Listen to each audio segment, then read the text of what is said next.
वंशे विभूषितकरान् नवनीरदावात्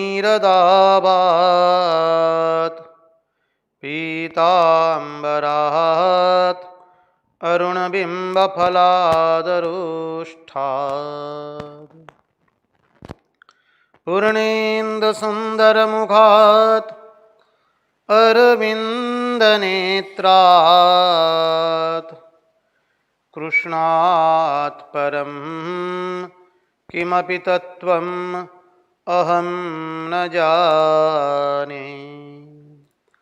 कृष्णात् परं किमपि तत्त्वम् अहं न जाने। स्वस्ति श्रीगणेशाय नमः। श्रीसरस्वत्यै नमः। श्रीगुरुभ्यो नमः। वक्रतुण्डमहाकाय सूर्यकोटिसमप्रभ निर्विघ्नं कुरु मे देव सर्वकार्येषु सर्वदा। नारायणं नमस्कृत्य नरं चैव नरोत्तमं देवीं सरस्वतीं व्यास ततो जयमुदीरयेत्। नमस्ते शारदे देवी सरस्वती मती प्रदे वसत्वं मम जीवहाग्रे सर्वविद्याप्रदा भव। गुरुर्ब्रह्मा गुरुर्विष्णु गुरुर्देवो महेश्वरः गुरुर्साक्षात् परब्रह्म तस्मै श्रीगुरवे नमः। सच्चिदानन्दरूपाय विश्वोत्पत्त्यादिहेतवे तापत्रयविनाशाय श्रीकृष्णाय वयं नुमः। ॐ नमः परमहंसास्वादित चरणकमलचिन्मकरन्दाय भक्तजनमानसनिवासाय श्रीरामचन्द्राय विश्वसर्गविसर्गादि नवलक्षणलक्षितं श्रीकृष्णाख्यं वरं धाम जगद्धाम नमामि तत्। ॐ स्थापकाय च धर्मस्य सर्वधर्मस्वरूपिणे अवतारवरिष्ठाय रामकृष्णाय ते नमः।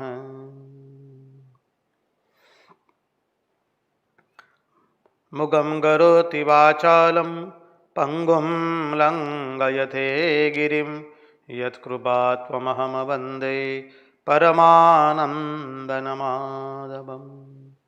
कृष्णकनैयालाल की जय, भक्तवत्सल भगवान की जय, वृंदावन बिहारी लाल की जय, भगवान श्री राम कृष्ण देव की जय, भागवत भगवान की जय, भागवत भक्त भगवान की जय। ओम नमो भगवते वासुदेवाय। नारायण नारायण नारायण नारायण। सर्वप्रथम हम पूज्यपाद स्वामी आदि भवानंद जी महाराज जी के चरणों में सश्रद्धेय प्रणाम निवेदित करते हैं। तत्पश्चात रामकृष्ण आश्रम राजकोट के अध्यक्ष पूज्यपाद स्वामी निखिलेश्वर आनंद जी महाराज जी के चरणों में सश्रद्धेय प्रणाम निवेदित करते हैं। उपस्थित पूज्यपाद प्रभु सेवानंद जी महाराज सहित अन्यान्य सभी सन्यासी महात्माओं एवं विरक्तों के चरणों में सश्रद्धेय प्रणाम निवेदित करते हैं। और इस दृश्य श्राव्य माध्यम से जो कोई भी भागवत रसामृत का रसपान कर रहा है, उन सब के हृदय में निवासित उस अनंत अखंड अविनाशी परब्रह्म परमात्मा को मुहुर्मुहुर वंदन करके आइए भागवत रसामृत के रस सागर में हम अवगाहन करें।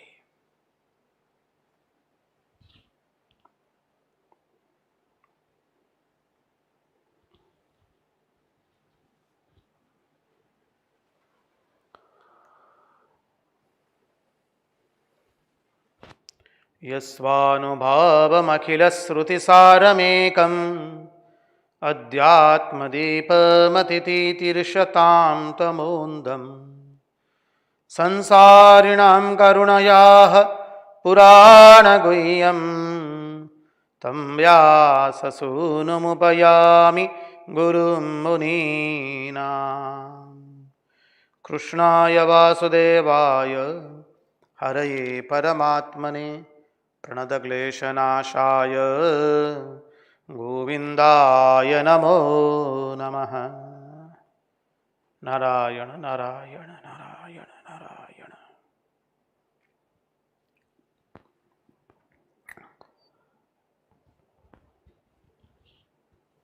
जिज्ञासु ने जिज्ञासा प्रकट की है कि महाराज,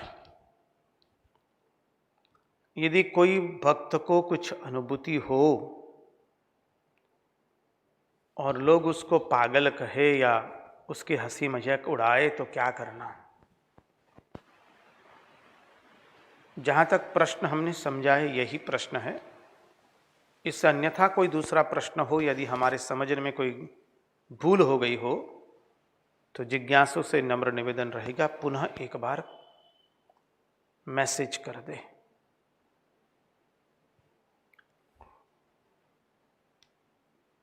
देखिए, आध्यात्मिक साधक को जो भी अनुभूति होती है वो सच है या गलत है, पहले तो वो समझना पड़ेगा। साधक को जो भी अनुभूति होती है वो सही है या गलत, उस समझने के लिए तीन अनुभूति जो है, एक है आत्मानुभूति, दूसरी है आत्म प्रतीति, शास्त्र प्रतीति एवं गुरु प्रतीति। पुनः एक बार हम कहेंगे, शास्त्र प्रतीति, गुरु प्रतीति और आत्म प्रतीति।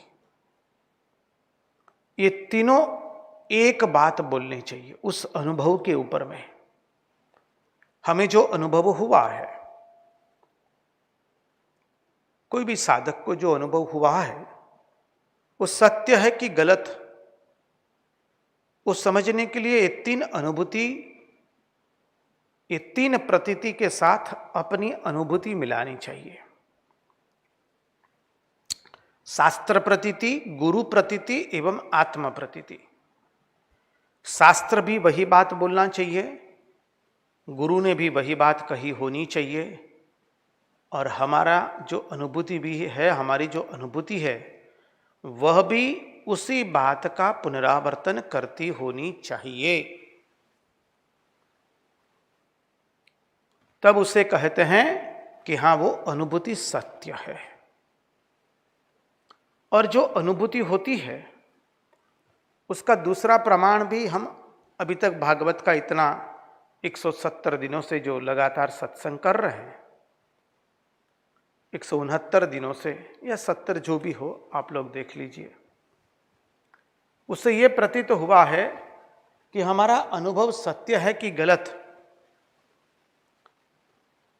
उसकी निशानी एक ही है कि हमारे हृदय में से राग द्वेष गया कि नहीं,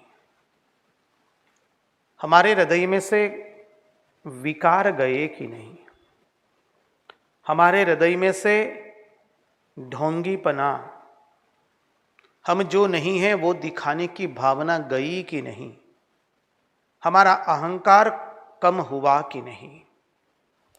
लोग चाहे हमको जो भी बोले, इसलिए आए ना कल कि श्री कृष्ण कौन है। जो श्री कृष्ण अपने को समझते हैं वह श्री कृष्ण है। जगत के लोग श्री कृष्ण के बारे में क्या समझते हैं वो श्री कृष्ण नहीं है केवल। तो हम अपने बारे में क्या सोचते हैं, समझिए। हम अपने बारे में उनके भक्त समझते हैं तो हमारे हृदय में किसी के प्रति राग या द्वेष नहीं होना चाहिए। भक्त के लक्षण बताए थे, हमने चिंतन किया था नव योगेश्वरों के संवाद में। श्रेष्ठ भक्त अत्र तत्र सर्वत्र केवल उसी परमात्मा का दर्शन करता है।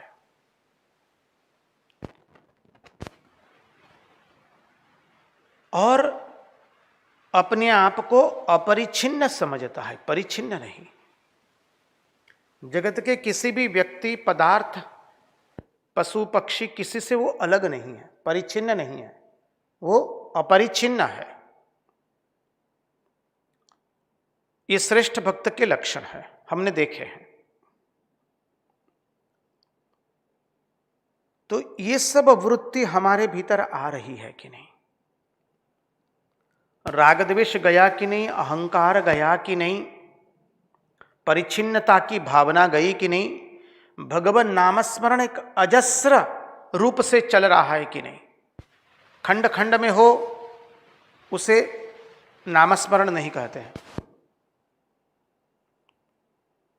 खंड खंड हो उसे नामस्मरण नहीं कहते हैं। नामस्मरण की, भगवत चिंतन की एक अजस्र धारा चलती रहनी चाहिए।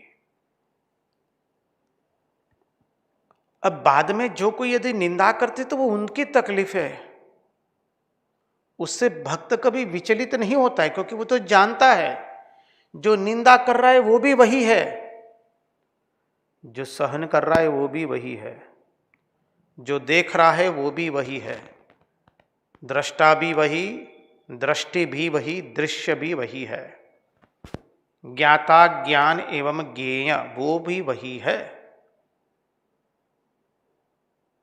इसलिए वो कभी किसी से परेशान नहीं होगा। वो परेशान हो गया तो उसकी अनुभूति नहीं हुई है, वो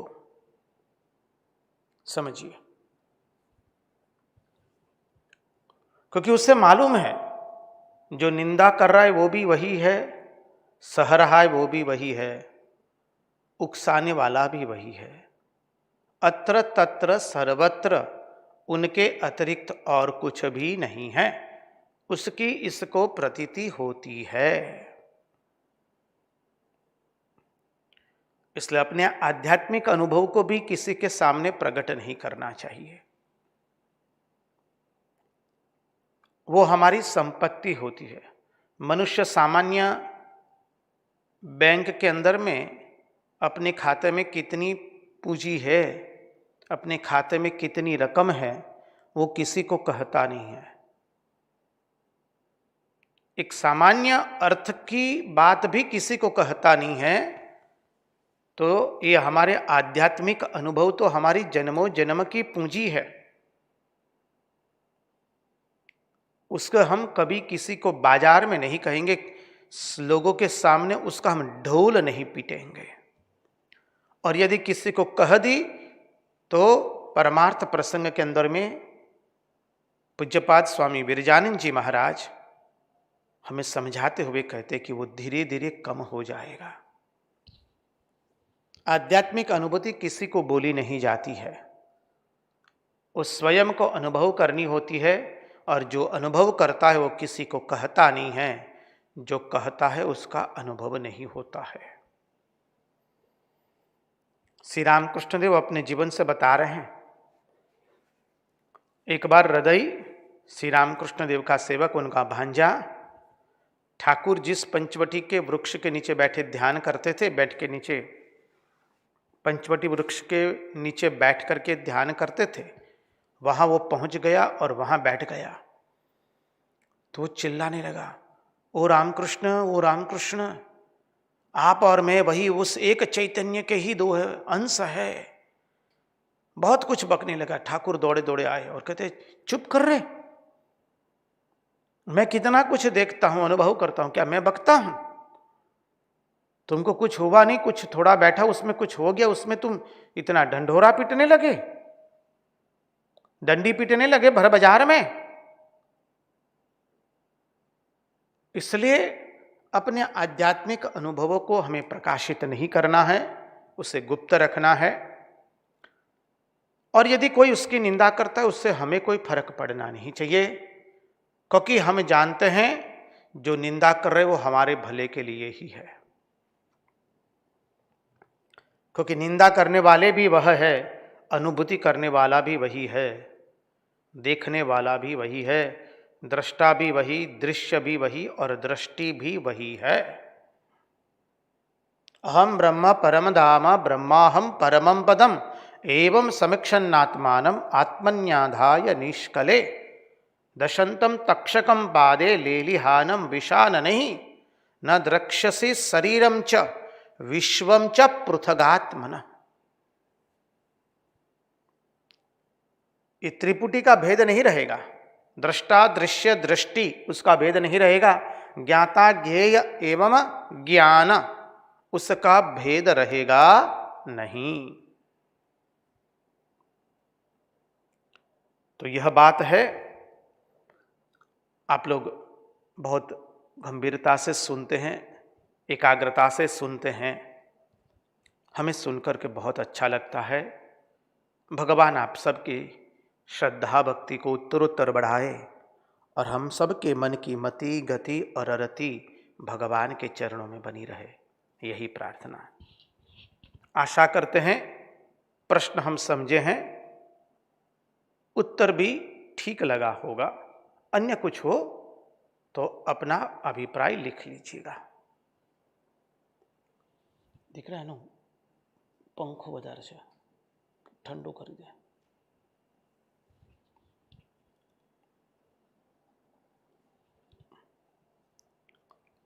नारायण नारायण नारायण नारायण।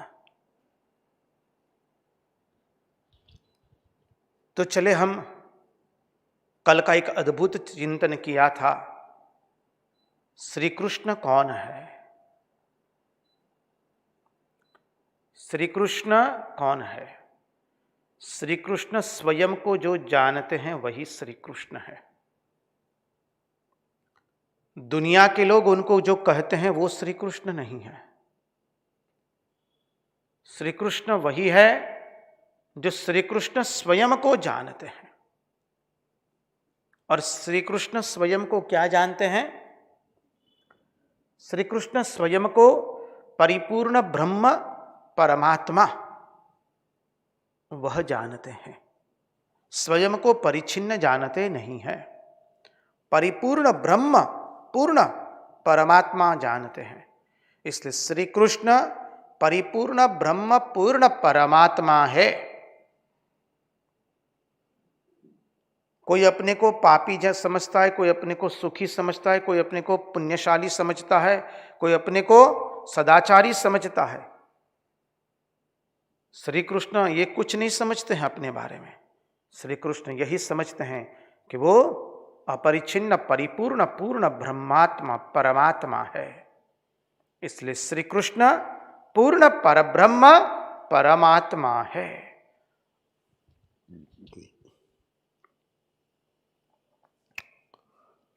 और देखा था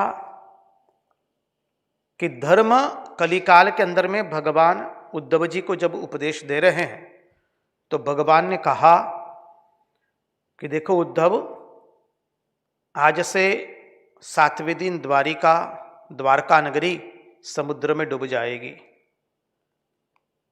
और यदुवंश का नाश हो जाएगा। तब तुम द्वारका में मत रहना, तुम चले जाना बद्रिकाश्रम। भगवान समझाते हैं उनको, क्योंकि भगवान नहीं चाहते हैं उद्धव जी के अंदर में कोई देश निष्ठा रहे, कोई वंश निष्ठा रहे। समझिए,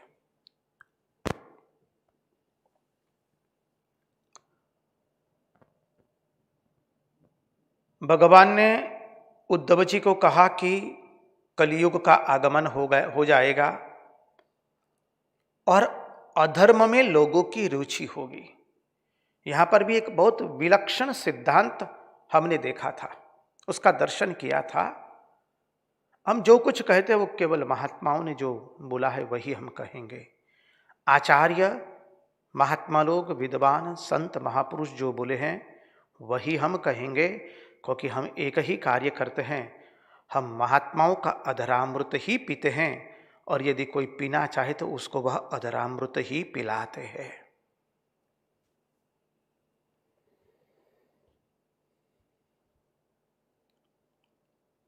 बोले क्या?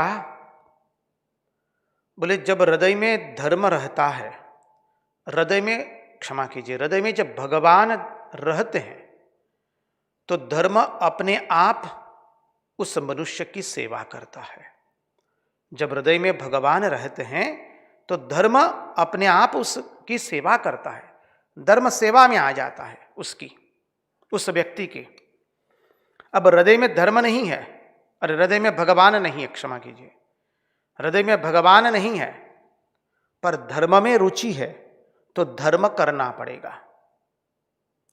पहली स्थिति है, हृदय में जब भगवान है तो धर्म अपने आप आवेगा और सेवा करेगा, जिसके हृदय में भगवान है उसकी। द्वितीय बिंदु, जब हृदय में भगवान नहीं है पर धर्म में रुचि है तो धर्म करना पड़ेगा। तृतीय, हृदय में भगवान भी नहीं है, धर्म में रुचि भी नहीं है, तो मनुष्य की गति शीघ्राति शीघ्र, मनुष्य अत्यंत द्रुत वेग से अधर्म में गति करता है। देखिए, हृदय में भगवान है, उसका अर्थ भी समझ लीजिए, विस्तृत अर्थ करे। यो मां पश्यति सर्वत्र सर्वं च मयि पश्यति तस्याहं न प्रणश्यामि सच मे न प्रणश्यति। यो मां पश्यति सर्वत्र सर्वं च मयि पश्यति, जो मुझको सब में देखता है और सबको मुझ में देखता है, जो स्वयं को परिच्छिन्न नहीं समझता है, उसको, वो व्यक्ति हृदय में भगवान है। ऐसे व्यक्ति की धर्म स्वयं सेवा करता है। श्री रामकृष्ण देव, उनका एक भी पांव बेताल नहीं पड़ा है, उनकी सत्यनिष्ठा टूटती नहीं है, उनको सत्य का अनुसरण करना नहीं पड़ता है, अपने आप होता है। हृदय में भगवान है तो धर्म उसकी सेवा करता है, समझिए। द्वितीय, हृदय में भगवान नहीं है पर धर्म में रुचि है, तो ऐसी व्यक्ति को धर्म का अनुसरण करना पड़ता है, धर्म का पालन करना पड़ता है। और तृतीय, हृदय में भगवान भी नहीं है और धर्म में रुचि भी नहीं है, तो क्या हुआ? बोले उसकी अधर्म में गति हो जाती है। ये दो बिंदु विलक्षण थे और भगवान ने उद्धव जी को संदेश देना प्रारंभ किया। कल हम जो श्लोक देख रहे थे, भगवान बोले, त्वं तु सर्वं परित्यज्य स्नेहं स्वजन बंधुषु मय्यावेश्य मनः सम्यक् समदृग्विचरस्वधाम। कल हमने थोड़ी उसके ऊपर, इस श्लोक के ऊपर थोड़ा दर्शन किया। संत तुकाराम जी महाराज का जीवन अद्भुत है। तुकाराम जी, एकनाथ, भगवान एकनाथ महाराज, समर्थ गुरु स्वामी रामदास, दत्त परंपरा के सभी अवतार, वैष्णव आचार्यों के महान आचार्य, सब सन्यासी महापुरुष लोग, श्री रामकृष्ण देव के अंतरंग सन्यासी शिष्य एवं भक्त भी, सबके जीवन में यह श्लोक चरितार्थ होता हुआ मिलेगा। जहां कहीं पर भी विश्व के अंदर में, समग्र मानव जात के अंदर में, जहां कहीं पर भी हम भगवान के सच्चे भक्त, सन्यासी, साधु, विरक्त, उनका दर्शन करते हैं तो वहां पर ये लक्षण मिलेंगे। एकनाथी भागवत के अंदर में एकनाथ महाराज उसका एक विलक्षण अर्थ प्रकट करते हैं। त्वं तु सर्वं परित्यज्य स्नेहं स्वजन बंधुषु। मयि आवेश्य मनः सम्यक समद्रग विचरस्वगाम। बोले सर्वप्रथम क्या करना है साधक को, भगवान कहते हैं उद्धव तुम अपने स्नेह को पूर्ण रूप से त्यागो। और स्नेह क्या है वो हमने देखा है, एक चिकना प्रवाही जैसा है वो। जब थर्मोकोल एक दूसरे से चिपकाना है तो हम लोग फेविकॉल लगाते हैं, कागज को चिपकाना है तो गम लगाते हैं, चिकनाहट है। वैसे ही हमारे हृदय में मोहरूपी जब चिकनाहट आ जाए तो इस हृदय के अंदर में कोई व्यक्ति, वस्तु या घटना वो चिपक जाती है। तो कहा कि भाई अपने स्नेह को पहले त्यागो। प्रथम अपने स्नेह को त्यागना पड़ेगा सदंतर, पूर्ण रूप से अपने स्नेह का त्याग करो। फिर कहा कि अभिमान का त्याग करो। स्नेह और अभिमान का त्याग करना कठिन है, इसलिए श्री रामकृष्ण देव कभी मैं शब्द नहीं बोले। अरे अपने ब्राह्मण कुल का अहंकार त्यागने के लिए श्री रामकृष्ण देव शौचालय साफ करने वाली व्यक्ति का शौचालय साफ करते हैं, और वो भी अपने केश से। 1-2 दिन नहीं, 6 माह तक। समझिए, जाति कुल का अहंकार त्याग करने के लिए। श्री रामकृष्ण देव इसलिए कहते हैं मैं 16 आना नाच नाचा हूं और मैंने एक सांचा तैयार कर दिया है, उस सांचे में तुम अपने आप को ढाल दो। मैं 16 आना नाच नाचा हूं, तुम 1-2 आना तो नाचो। हमें वहां तक करने की आवश्यकता नहीं है, लेकिन अहंकार का तो त्याग करना ही पड़ेगा। तो जब पहले स्नेह का त्याग करना पड़ेगा, स्नेह का त्याग करना पड़ेगा मानी महाराज आप कहेंगे महाराज यहां पर तो उद्धव जी को भगवान कहते संबंधियों का त्याग करो, स्वजनों का त्याग करो। तो क्या महाराज सबका त्याग करके हमको क्या मुंबई शहर से, विशाखापट्टनम शहर से, या हम जिस नगर में रहते वहां से क्या वन में चले जाए? जी ना। भागवत में आगे भी आता है, भागवत के कोई एक श्लोक को उठा करके समग्र उस श्लोक का तात्पर्य, समग्र ग्रंथ का तात्पर्य क्या है वो नहीं समझ पाएंगे हम। और श्री रामकृष्ण देव ने भी रामकृष्ण कथामृत में कहा हम लोगों को, देखो गृहस्थ का त्याग बाहर का नहीं है, गृहस्थ का त्याग भीतर का है। अब स्वजनों को त्यागना मानी बोले पहले भीतर से तो त्यागो। श्री रामकृष्ण देव समझाते हैं संसार में केवी रीते रहवू, संसार में कैसे रहना। बोले बड़े घर की दासी की तरह। बड़े घर की दासी क्या करती है? सेठ की संतान को बड़ा करती है और कहती है ये मेरा राम है, मेरा राम। लेकिन भीतर ही भीतर वो जानती है कि यह मेरा राम नहीं है, मेरा राम तो मेरे देश में है।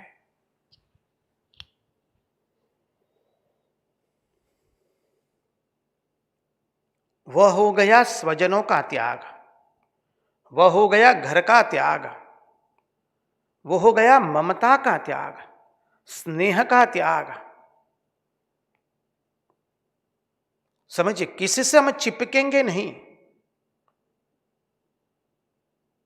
भिन्न भिन्न उदाहरण से श्री रामकृष्ण देव समझाते हैं हमको। कछुआ किनारे पर अंडे रखता है और उसकी खुराक की तलाश में बहुत दूर तक जाता है, लेकिन उसका मन सब समय अंडे पर रहता है, किनारे पर जहां उसने अंडे रखे हैं। उसी तरह से सब काम करना है, लेकिन मन भगवान में रखना है। समझिए, तो ये क्या हो गया? त्वम तु सर्वम परित्यज्य स्नेहम स्वजन बंधुषु। फिर कहते हैं अभिमान का त्याग करो। फिर कहते हैं वासना रूप जटाभार को निकाल दीजिए, वासना का त्याग कर दीजिए। वासना की जटा बना लेते हैं, जटा बढ़ाया, मुंड मुंडाया, सब किया, लेकिन जो करना था वो नहीं किया। तो बोले वासना रूपी जो जटाएं हैं उसका त्याग करना पड़ेगा। और फिर कहा कि आश्रम का भी त्याग करना पड़ेगा।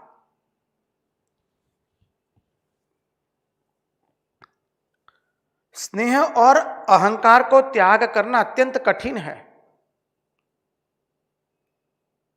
क्योंकि इस स्नेह के संस्कार हमको जन्म जन्मांतर से लगे हुए हैं। जन्म जन्मांतर से हम इस स्नेह के शिकार हो रहे हैं। इसलिए इस स्नेह को त्यागना इतना आसान नहीं है।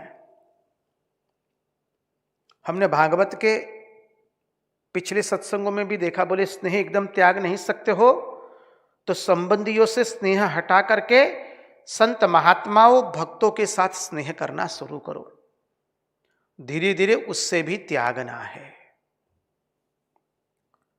और फिर कहा कि देखो इस स्नेह को त्याग करने के लिए मैं तुम्हें एक युक्ति देता हूं। युक्ति क्या है? भगवान कहते हैं मेरा जो सर्वव्यापक स्वरूप है, मैं सर्व में हूं। अहम सर्वभूतानां हृद्देशेर्जुन तिष्ठति भ्रामयन् सर्वभूतानि यंत्रारूढ़ानि मायया। तो बोले मेरा जो व्यापक स्वरूप है, मेरा जो सर्वव्यापक स्वरूप है, वो चित्त में रखो और अपने स्वरूप में सावधान होकर के, अपने स्वरूप में प्रतिष्ठित होकर के जब हम चिंतन करेंगे तो हम किसी से स्नेह नहीं करेंगे। फिर स्नेह अर्थात मोह एवं ममता, यह मेरा और यह मैं और मेरापन चला जाएगा। जब हम उस ईश्वर की सर्वव्यापकता का दर्शन सर्व के अंदर में करेंगे तो फिर किसी के प्रति राग द्वेष नहीं रहेगा। जब राग द्वेष नहीं रहेगा तो स्नेह होने की बात नहीं है। और जब अपने स्वरूप के अंदर में हम निश्चय पूर्वक धारण कर लेंगे, अपने आप को बैठा देंगे, क्या होगा? तो हम अपने स्वरूप का चिंतन करेंगे निश्चय पूर्वक, तो अपने स्वरूप में बैठ जाएंगे। हमारा स्वरूप क्या है? सच्चिदानंद रूप हम अहमेवाहमव्ययः शुद्ध चैतन्य रूपो हम। समझिए, चिदानंद रूप शिवोहम शिवोहम, वो मेरा स्वस्वरूप है। उसके अंदर में हम बैठ जाएंगे तो अपने आप राग द्वेष से हम निवृत्त हो पाएंगे। फिर कहा कि मेरा जो ज्ञान घन स्वरूप जो है, परमात्मा का स्वरूप ज्ञान घन स्वरूप, सत चित और आनंद, ये तीन अलग अलग नहीं है। जो सत है वही ज्ञान है और वही आनंद है। इसलिए यहां पर ज्ञान रूप को प्रकाशित करते हुए कहते हैं महात्मा कि मेरा जो ज्ञान घन स्वरूप है उसका तुम ध्यान करोगे। यदि जीव उस ज्ञान घन स्वरूप का ध्यान करेगा तो वो स्वयं ज्ञान स्वरूप हो जाएगा।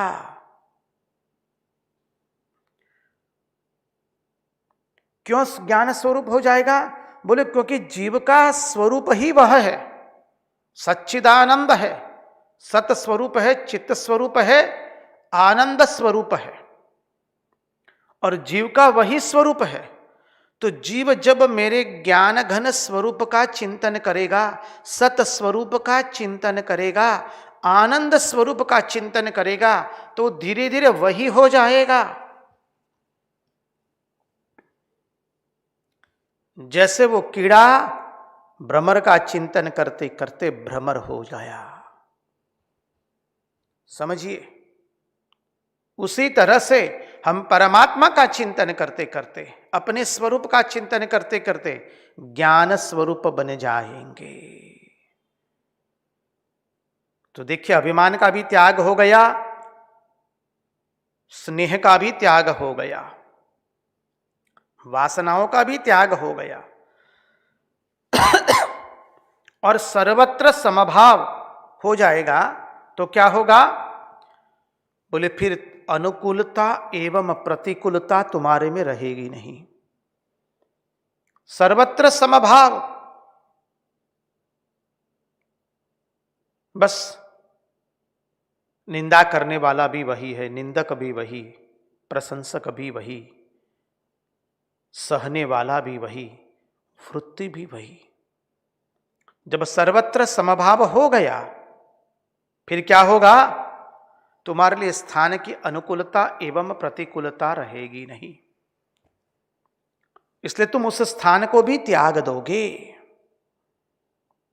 क्योंकि उद्धव जी ने पहले भगवान को कहा कि प्रभु आप मुझे गरुड़ पर बिठा करके ले जाइए अपने धाम में। महात्माओं ने भिन्न भिन्न अर्थ किए हैं। तो भगवान कहते हैं वहां तो गरुड़ भी नहीं आ सकता है,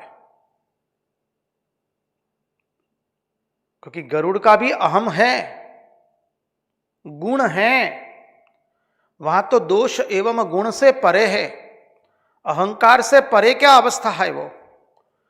बोले प्रभु जब गरुड़ पर बैठ करके मुझे नहीं ले जा सकते तो प्रभु आप एक काम कीजिए। बोले क्या? आप हमें अपने कंधे पर बिठा लीजिए। बोले वहां कंधा भी नहीं है। यो माम पश्यति सर्वत्र सर्वम च मही पश्यति। वहां तो कोई एक स्वरूप में आबद्ध ही नहीं है, ज्ञान स्वरूप, सतचित और आनंद अनंत स्वरूप है परमात्मा का। तो वहां ना तो कंधा है न गरुड़ है। वहां जाने के लिए तुम अपने स्नेह को सर्वथा त्याग करो, अहंकार को त्याग करो, वासना की जटाओं का त्याग करो और आश्रम का भी त्याग करो। त्वं तु सर्वं परित्यज्य स्नेहं स्वजन बंधुषु मय्यावेश्य मनः सम्यक् समदृक् विचरस्वगाम। अब देखिए, इसका थोड़ा चिंतन करें। अर्जुन ने तो यही कहा था श्रीमद् भगवद गीता में, प्रभु मैं सब छोड़ छाड़ के जाना चाहता हूं, मुझे भिक्षा पात्र दे दीजिए, मुझे युद्ध नहीं करना है जी, आप हमें भिक्षा पात्र दे दीजिए, हम भिक्षा पात्र लेकर के चले जाएंगे। वो भी तो स्वजनों को छोड़ना चाहता था। तो वहां पर श्री कृष्ण उसको थोड़े डांट लगाते हुए कहते हैं, क्लैब्यम मास्म गम पार्थ नैतत्वयु प्रपद्यते क्षुद्रम हृदय दौर्बल्यम त्यक्तोतिष्ठ परंतप। बोले तुम अपने इस का पुरुषता को त्यागो, हृदय की दुर्बलता का त्याग करो और अपने गांडीव से तुम्हारे दुश्मनों को परास्त करो। तुम्हें यह शोभा नहीं देता है, तुम ये जो का पुरुषता का तुमने वर्ण किया है वो तुम्हारे लिए शोभायमान नहीं है। वहां तो भगवान ने वह किया और यहां भगवान स्वयं उद्धव जी को कह रहे, अरे तुम अपने स्वजनों को त्यागो। बोले क्यों ऐसा? एक ही व्यक्ति अलग अलग उपदेश क्यों दे रहा है? देश काल और निमित्त, ये तीन को देखना पड़ता है। हमने कल भी इसकी चर्चा की थी। श्रीमद् भागवत निवृत्ति परायण ग्रंथ है। श्री कृष्ण भी उद्धव जी को उपदेश देकर के अपने स्वधाम जाने वाले हैं और उद्धव जी को बद्रिकाश्रम भेज रहे हैं। सुखदेव जी भी परीक्षित राजा को ये उपदेश सुना रहे हैं। सुखदेव जी भी अब भागवत के अंतिम चरण में आए हैं, सुना करके अपने धाम चले जाएंगे। परीक्षित भी अपने धाम चला जाएगा।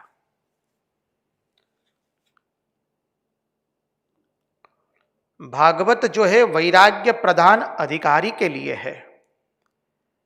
महाभारत और श्री वाल्मीकि रामायण जो है वो पुरुषार्थ प्रधान वाली व्यक्ति का पुरुषार्थ प्रधान वाली व्यक्ति उसका अधिकारी है।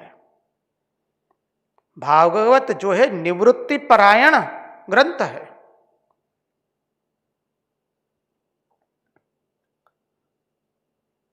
उपदेशक श्रीमद् भगवद गीता, उद्धव गीता दोनों का एक ही है, पूर्ण पुरुषोत्तम श्री कृष्ण, लेकिन दोनों पात्र अलग अलग है। अर्जुन को बहुत कार्य करना है, क्षत्रिय है, राज्य चलाना है, राज्य को खोया हुआ राज्य को पुनः प्राप्त करना है। पुरुषार्थ प्रधान व्यक्ति है अर्जुन वहां, देश काल निमित्त। यही बात स्वामी विवेकानंद के उपदेशों में भी रखनी है। स्वामी शुद्धानंद जी का एक सुंदर बहुत बड़ा लेख है, so called contradictions about Swami Vivekananda's teachings, ऐसा करके। एग्जैक्ट हम टाइटल नहीं बता सकते, टाइटल अधिकांश रूप से ऐसा ही है, आंग्ल भाषा में था, प्रबुद्ध भारत, पुरानी प्रबुद्ध भारत में वो प्रकाशित हुआ था। उसमें शुद्धानंद जी भी यह बताते हैं, एक व्यक्ति स्वामी जी के पास आती है और गंगा जी की स्नान की बहुत महिमा बताती है। गंगा जी की महिमा, बोले हमें गंगा जी में स्नान करना है। स्वामी जी उसे गंगा जी की महिमा बहुत बताते हैं, गंगा जी में स्नान अवश्य करना चाहिए, माँ गंगा का महात्मा ही बताए उनको। वो आनंद विभोर हो गए। बाद में दूसरा कोई व्यक्ति आई और वो उसको स्वामी जी गंगा स्नान के विरुद्ध में ही सब बातें बता रहे हैं। बोले क्यों? क्योंकि स्थान भेद, व्यक्ति भेद से, व्यक्ति की मानसिकता के भेद से स्वामी जी उसको उपदेश दे रहे हैं। वो आचार्य है, युगाचार्य है, इसलिए देश काल निमित्त से उपदेश दिया जाता है। एक ही उपदेश सर्व के लिए नहीं लगता है। जो साधक जिसका अधिकारी होता है उसकी अवस्था को देख करके उसको वह उपदेश दिया जाता है। सबको एक ही बर्तन में बांधा नहीं जाता है, सब खाना एक ही बर्तन में नहीं बनता है, सबको एक ही उपदेश में बांध नहीं सकते हैं। जो आचार्य है, जो अवतार है, वो किसी को एक उपदेश में बांधते नहीं है। तो यहां तो कहा कि त्वम तु सर्वम परित्यज्य स्नेहम स्वजन बंधुषु। उद्धव जी अपने सगे संबंधी भाई बंधुओं के प्रति जो तुम्हारा स्नेह है उसका त्याग करो, वह छोड़ो। बंधु कौन है? हमने देखा था, जो बिना फाटक बांध ले, बिना ताला बांध ले, हमको मधुर मधुर वचन बोल करके हमको बांध ले, हम बंध गए इस संसार में संबंधियों से, स्वजनों से, प्रियजनों से, आत्मीय जनों से, बंधु बांधवों से। तो इन स्वजन और बंधुओं में जितना स्नेह है वह सारा का सारा स्नेह तुम मिटा दो, उसका त्याग करो। तत्पश्चात कहते हैं कि संपूर्ण रूप से मुझ में तुम मन दे दो, मय्यावेश्य मनः सम्यक। पूर्ण रूप से, खंड खंड में नहीं। ऐसा नहीं कि अभी भगवान का स्मरण किया, बाकी का 24 घंटा, 30 घंटा, 22 घंटा हम जगत का स्मरण करेंगे, वो स्मरण नहीं है। मय्यावेश्य मनोयो माम, मय्यावेश्य मनोयो माम नित्ययुक्ता उपासते श्रद्धया पर्योपेतास्ते ते में युक्त तमामताः। भगवान 12 अध्याय में बताते हैं, अन्यान्य गीता के अंदर में अन्यान्य बहुत सारी जगह भगवान बताते हैं।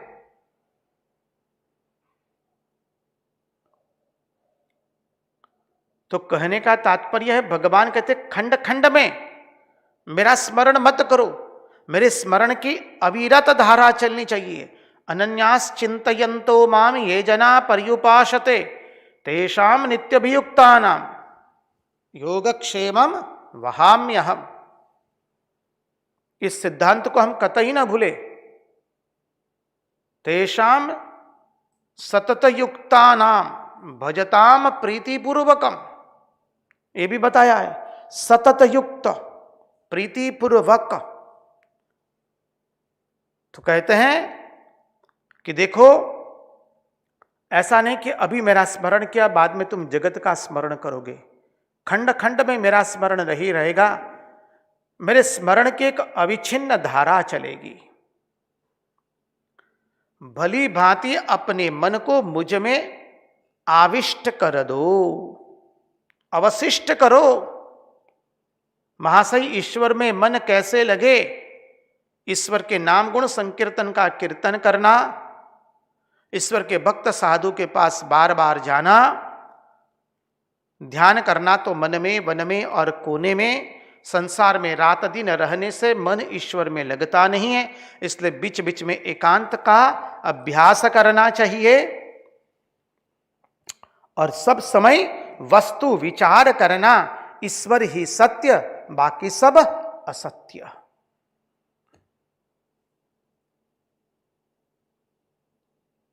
मिला लीजिए संगति, सभी शास्त्र से मिल जाएगी।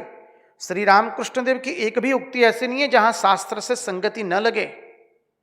अरे उनके अनुभव तो क्या है, स्वयं भगवान श्री रामकृष्ण देव कहते हैं, यहां की अनुभूति वेद वेदांत को पार करके चली गई है। स्वयं के शरीर की ओर इंगित करके श्री रामकृष्ण देव कहते हैं, यहां की अनुभूति वेद वेदांत को पार करके चली गई है।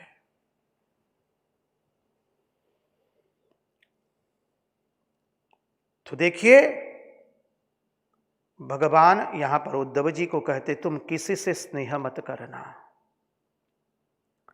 मन परमात्मा के साथ एक हो जाए, परिच्छिन्नता कट जाए, अपरिच्छिन्नता प्राप्त हो जाए, अविच्छिन्न धारा के रूप से भगवान का स्मरण होता रहे, अहंकार का त्याग हो जाए, राग द्वेष रहा नहीं, वासनाओं का नाश हो गया,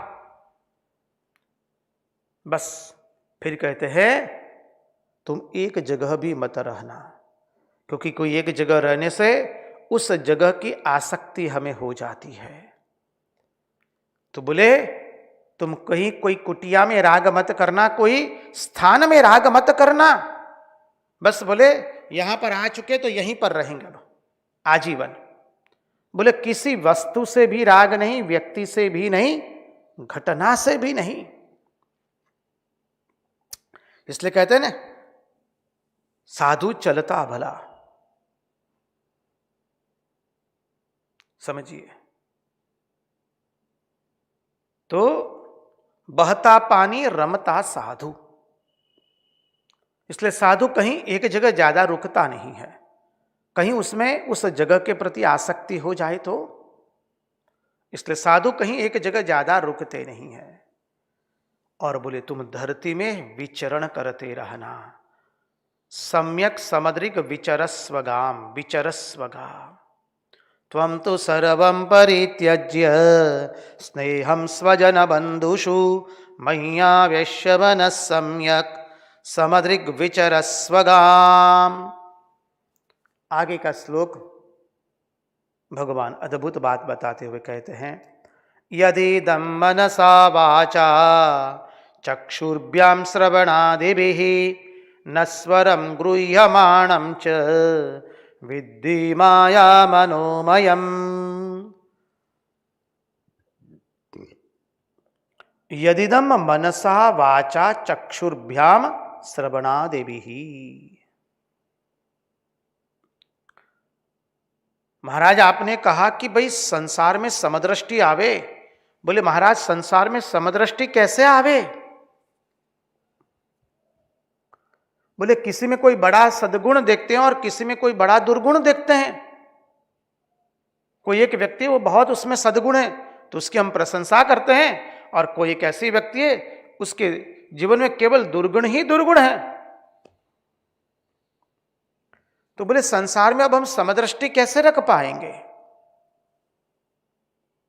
क्योंकि किसी में बड़ा सद्गुण है तो किसी में बड़ा दुर्गुण है। देखिए, पूज्यपाद स्वामी अखंडानंद सरस्वती महाराज अपना स्वानुभव बताते हुए कहते हैं एक जगह में कि वो वाराणसी में एक स्वामी जी थे, हम उनका नाम भूल गए हैं, उनके दर्शन करने के लिए गए। वो दिगंबर रहते थे, अपने स्वरूप में स्थित रहते थे। और जब उनके पास गए तो कतिपय भक्त लोग बैठे थे। कोई भक्त रामचरितमानस का पाठ कर रहा है, कोई गीता का पाठ कर रहा है, कोई तीसरा ही कुछ पाठ कर रहा है। सब लोग अपने अपने मस्ती में उनके सामने स्तवन कर रहे हैं और बाबा जी दिगंबर है, चुपचाप अपने स्वरूप में बैठे हैं। उतने में एक विद्वान पंडित जी आए वहां पर। काशी तो विद्वानों की नगरी है, विद्वत्ता तो काशी से आती ही कहते हैं ना। तो विद्वान पंडित आए, महाराज जी को वंदन किया। बाद में महाराज जी को कहते, महाराज ये सब लोग पाठ गलत गलत बोल रहे हैं, ये गलत पाठ कर रहे हैं, उच्चारण भी गलत कर रहे हैं। आप उनको कहते क्यों नहीं है, उनको बंद क्यों नहीं करवाते, उनको अटकाते क्यों नहीं है? महात्मा बोले, देखो गलती बताने का काम साधु का नहीं है, वो हमारा काम नहीं है। ये सब लोग परमात्मा का स्वरूप है। वही परमात्मा नानाविध रूप धारण करके नाना प्रकार से नाना बातें बोल रहा है। साधु का काम गलती बताना नहीं है। देखिए वो महात्मा कहां पर बैठे हुए हैं। अब ये सबके लिए नहीं लगता है, यहां पर थोड़ा विवेक भी रखना है। यदि कोई आपको सिखा रहा है और यदि आपकी गलती बताता है तो आप उसको ऐसा मत कहने जाए कि वो महात्मा तो गलती देखते नहीं थे और आप गलती देखते हैं। अर्थ का अनर्थ मत कीजिए। स्थान काल निमित्त से समझना है। किसी भी घटना को जैसे वैसे समझा नहीं जाता, उसका पूर्व पक्ष उत्तर पक्ष समझना पड़ता है। ठाकुर की उक्तियों को भी उसके पूर्व पक्ष उत्तर पक्ष से लेकर के समझना पड़ता है। अंग्रेजी में कहते हैं at random you can't take any quotation and make out of whatever meaning you want to make it. No, it cannot be, it is impossible. You will be fall into the mess. ऐसा नहीं है कि जो चाहा वो अर्थ निकाल दिया कोई भी उक्ति का, कहीं से भी कोई उक्ति ले ली बस और उसका अर्थ निकाल दिया और उसके पर वाद विवाद तर्क वितर्क शुरू कर दिए। जीना, उसका पूर्व पक्ष उत्तर पक्ष देखना पड़ता है, देश काल निमित्त को देखना पड़ता है।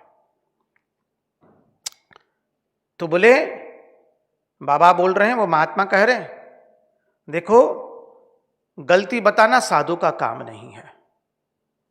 हम तो वही हमारे परम कृपालु परमात्मा को ही इस भिन्न भिन्न रूप में हमारे सामने बैठे हुए देख रहे हैं और भिन्न भिन्न प्रकार से नाना रूप से वो बोल रहे हैं। यदि गलती बतानी है तो तुम आप ही बता दीजिए, तुम ही बता दो। दोष बताना काम हमारा नहीं है। बोले यदिदम मनसा वाचा चक्षुर्भ्याम श्रवणादिभिः,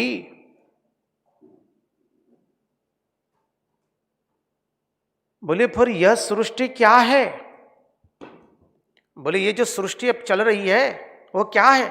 क्योंकि सिद्धांत आया है, हम दर्शन कर रहे हैं कि संसार में समदृष्टि कहां से आवे। क्योंकि किसी में हम बड़ा सद्गुण देख रहे हैं, किसी में बड़ा दुर्गुण देख रहे हैं। तो पहले तो ये सिद्धांत समझ लीजिए, जो हम भागवत के 169 दिनों से, विगत 169 दिनों से पुनः पुनः उसी सिद्धांत का श्रवण कर रहे हैं, दर्शन कर रहे हैं। वो सिद्धांत और दर्शन क्या है?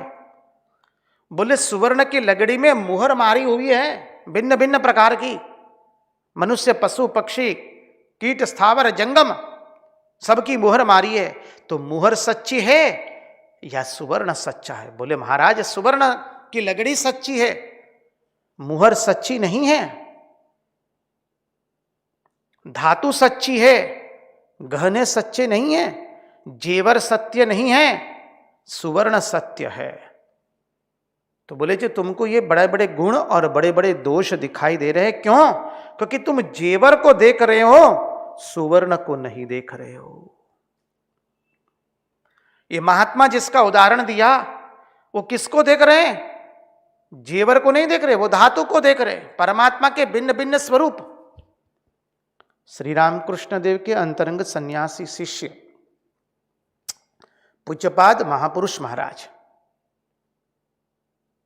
अरे उनकी जो सेवा कर रहा है ब्रह्मचारी महाराज, जो उनकी सेवा कर रहे हैं, उन्हीं को वो वंदन कर रहे हैं।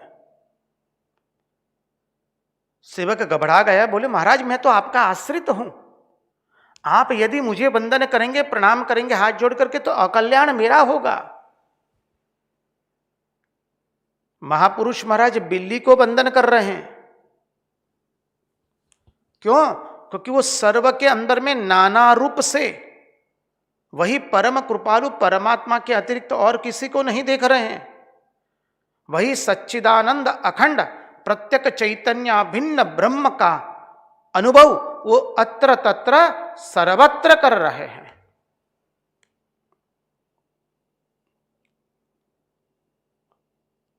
जब दूसरा दिखे तब वह नहीं दुखता है, और जब वह दिखता है तब दूसरा दिखता नहीं है। जब जगत दिखे तब वह नहीं दिखता है, और जब वह दिखता है तब जगत दिखता नहीं है। तो बोलिए ये संसार, ये सृष्टि है क्या? आगे का सिद्धांत बहुत सुंदर है। उस सिद्धांत में प्रविष्ट होने से पहले हम महाराज जी से एक नम्र निवेदन करेंगे, कृपया हमें एक सुंदर भजन का रसास्वादन कराए। तत्पश्चात आगे के भजन में आगे के तत्वार्थ में प्रविष्ट होंगे।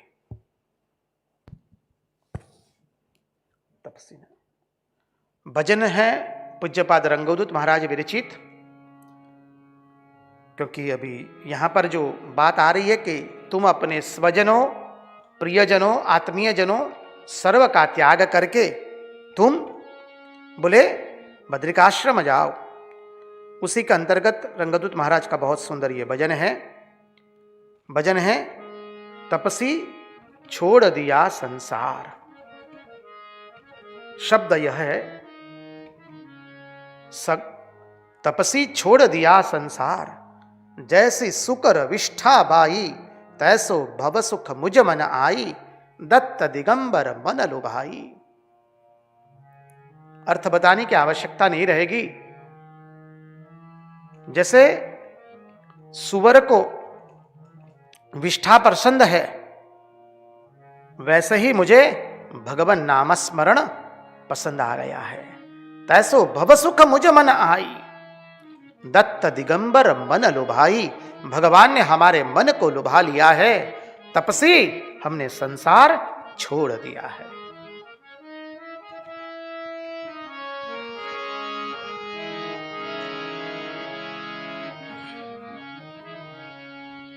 तपसी छोड़ दिया संसार,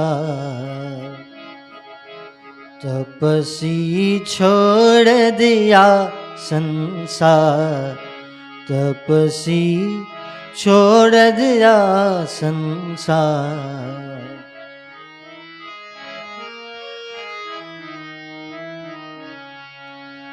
जैसी सूकर विष्ठा भाई, जैसी सूकर विष्ठा भाई, तैसो भव सुख मुझ मन आई, तैसो भव सुख मुझ मन आई, दत्त दिगंबर मन लुभाई,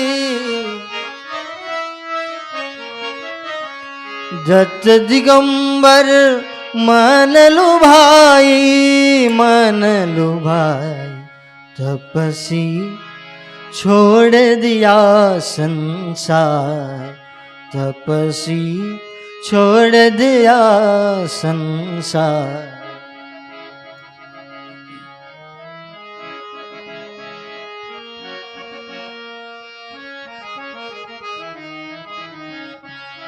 आगे के शब्द है, लोक लाज सब छोड़ पराई, तार मंजीरा खूब बजाई, नंगी होकर जग फिर आई। अरे हमने लोक लाज को त्याग दिया है। लोक लाज को कौन पूछता है? लोग क्या कहेंगे? Who cares for what? लोक लाज सब छोड़ पराई, तार मंजीरा खूब बजाई। अरे भगवान के साथ एक तार होकर के हमने खूब श्रवण किया है, हम उसके नाम में मग्न हो गए हैं। नंगी होकर जग फिर आई। नंगी होकर जग फिर आई अर्थात अरे हमारे ऊपर कोई अब आवरण नहीं रहा अज्ञान का।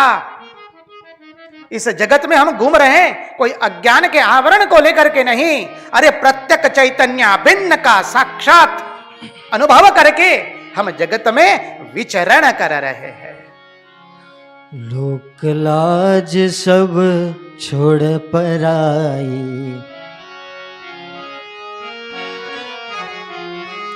लोक लाज सब छोड़ पराई, तार मंजीरा खूब बजाई, तार मंजीरा खूब बजाई, नंगी होकर जग फिर आई, नंगी होकर जग फिर आई, जग फिर आई।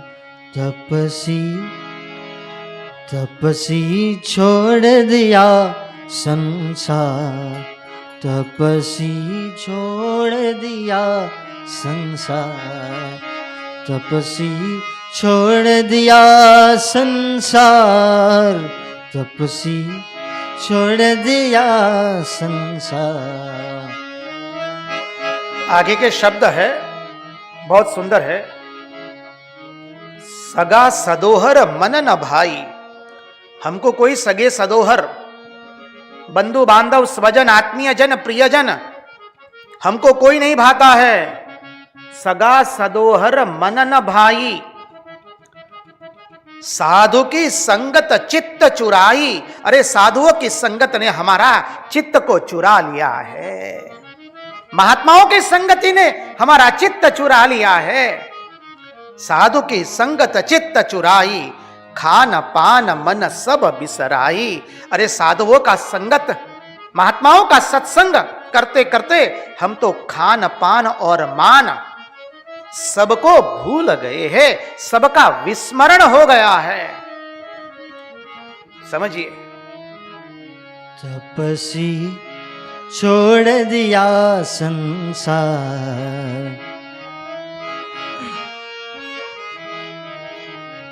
सगा सहोदर मन न भाई, सगा सहोदर मन न भाई, साधु की संगत चित चुराई, साधु की संगत चित चुराई, खान पान मन सब बिसराई,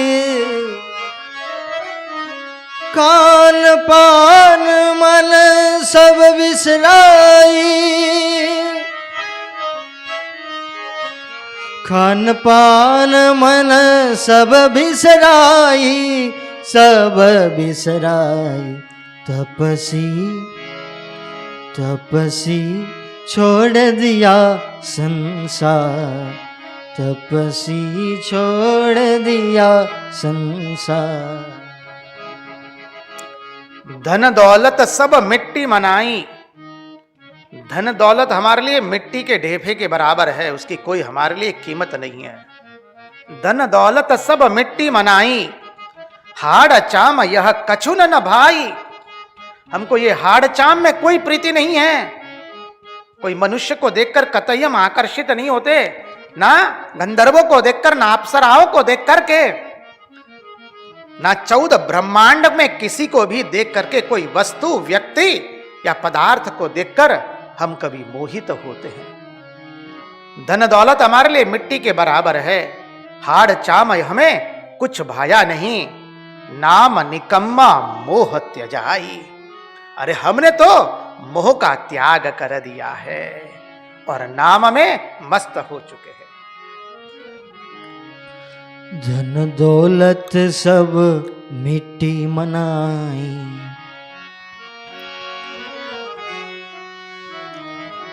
धन दौलत सब मिट्टी मनाई, हाड़ चाम यह कुछ न भाई, हाड़ चाम यह कुछ न भाई, नाम निकम्मा मोहत जाई, नाम निकम्मा मोहत जाई, मोहत जाई। तपसी तपसी छोड़ दिया संसार, तपसी छोड़ दिया संसार। आगे के शब्द है, सूरत नूरत की गोली चलाई। क्या क्या अनुभूति, देखिए अनुभूति में से जो शब्द निकलते हैं वो क्या है। ये कोई कवि की कल्पना या वाणी से लिखे हुए या मन से लिखे हुए नहीं है, ये शब्द अनुभूति जन्य है। सूरत नूरत की गोली चलाई, अर्थात सजातीय वृत्तियों की एक सतत धारा बह रही है। समझिए, अजस्र धारा बह रही है अपने स्वरूप की, सच्चिदानंद स्वरूप की। बंक नाल गढ़ अगम जिताई। योग मार्ग के अंदर में सहस्रार होता है सर्वश्रेष्ठ, तो बोले वो गढ़ हमने जीत लिया। हम सरल भाषांतर कर रहे हैं ताकि समझ में आए। ये सब योग मार्ग के अंदर में आने वाले एक एक पड़ाव है, उसकी बात रंगदूत महाराज कर रहे हैं। सूरत नूरत की गोली चलाई, बंक नाल गढ़ अगम जिताई, अलख निरंजन तंबू तनाई। अरे चंद्रमा लगा दिया, चंद्रमा लगाते ना अपनी यहां हिंदी में, अपनी हिंदी में क्या बोलते, चंद्रमा बोलते। तो चंद्रमा किसका लगा दिया, बोले अलख निरंजन का। तपसी छोड़ दिया संसार। सूरत नूरत की गोली चलाई,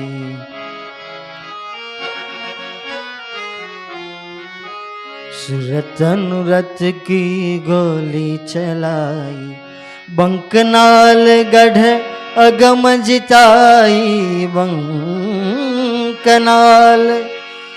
गढ़ अगम जिताई, अलख निरंजन, अलख निरंजन, अलख निरंजन, अलख निरंजन, अलख निरंजन, अलख निरंजन, अलख निरंजन, अलख निरंजन।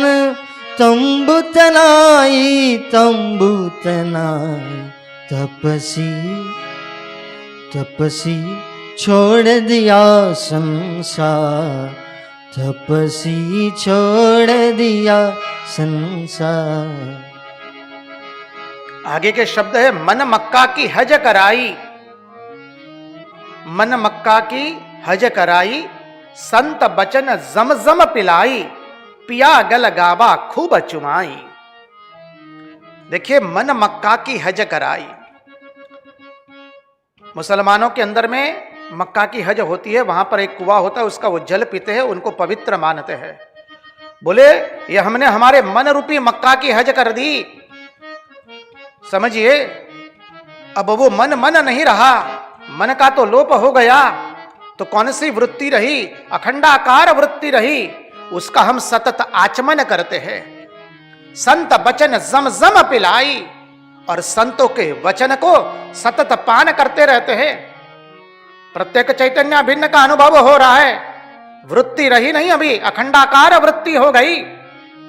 अब दिन भरते हैं तो कैसे भरते हैं, संत के वचन को पी पी करके, और पिया गल काबा खूब चुमाई। गाबा में वो लोग काबा में जाकर के चुमा करते हैं, तो बोले हमने उस चुंबन को प्राप्त किया है और सदैव उस वृत्ति में मस्त है। मन मक्का की हज कराई, मन मक्का की हज कराई। संत वचन जम जम पिलाई, संत वचन जम जम पिलाई। पिया गल कावा खूब चुमाई,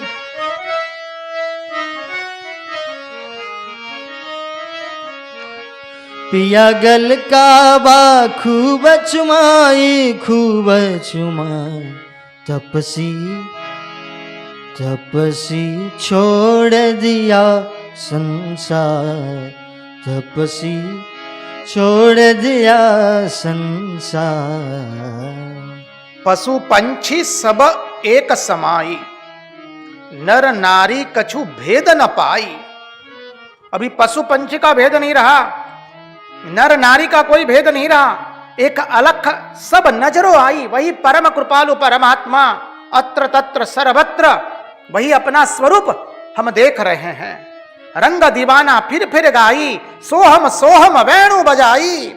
अरे रंग तो दीवाना हो गया और सोहम सोहम का नाद बजा रहा है, वो वेणु बजा रहा है।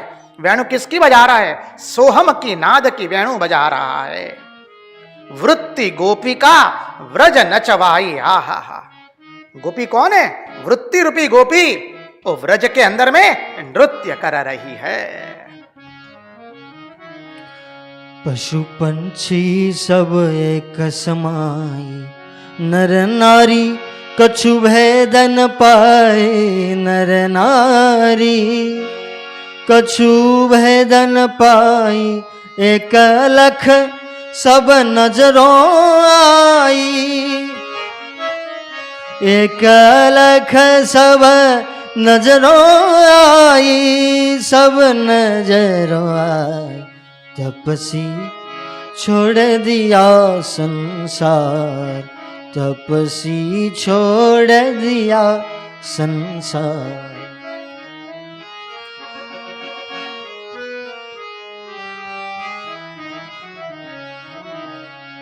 रंग दीवाना फिर गाई, रंग दीवाना फिर गाई। रंग दीवाना रंग दीवाना रंग दीवाना रंग दीवाना रंग दीवाना फिर गाई। रंग दीवाना फिर गाई। सोहम सोहम सोहम सोहम सोहम सोहम वेणु बजाई। सोहम सोहम वेणु बजाई। वृत्ति गोपिका व्रज नचवाई। वृत्ति गोपिका व्रज नचवाई। व्रज नचवाई व्रज नचवाई व्रज नचवाई। तपसी तपसी छोड़ दिया संसार। तपसी छोड़ दिया संसार। तपसी छोड़ दिया संसार। तपसी छोड़ दिया संसार। कृष्ण कन्हैया लाल की जय। कृष्ण कन्हैया लाल की जय। तो चलिए, तपसी छोड़ दिया संसार। जैसी सुकर विष्ठा भाई, तैसो भव सुख मुझ मन आई।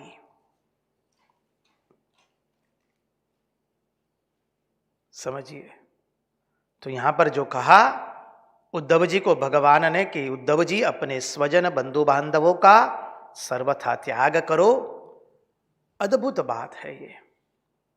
अब हम आगे के चिंतन में प्रविष्ट हो जाएं, क्योंकि हमें तो गृह कार्य दे दिया गया है कि प्रश्नोत्तरी का समय भी हमें ही लेना है।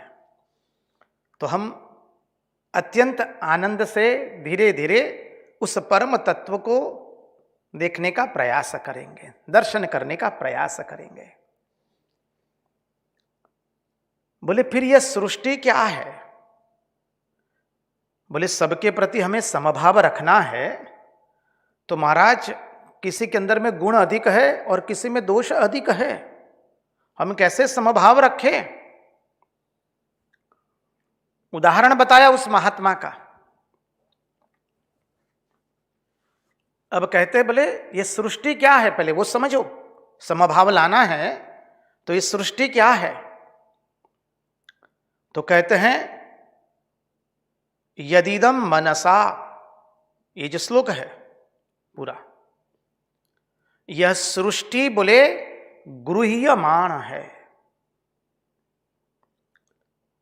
मन माने क्या है? गृह्यमाण माने इंद्रियों के द्वारा वो ग्रहण होती है। इस सृष्टि में कुछ भी हम जो है, हमारे पंच ज्ञानेन्द्रियां, पंच कर्मेंद्रियां, उससे हम ग्रहण करते। मन बुद्धि चित्त अहंकार से ही ग्रहण करते हैं।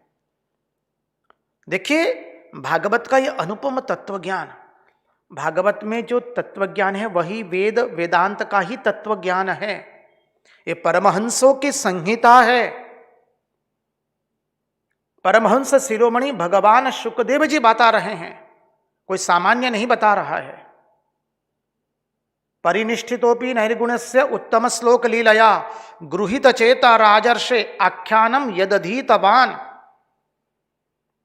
हम विगत 169 दिनों से भागवत श्रीमद् भागवत महापुराण का दर्शन कर रहे हैं। हमें आप पता चल गया कि यहां का वेदांत कितना उच्च कक्षा का है।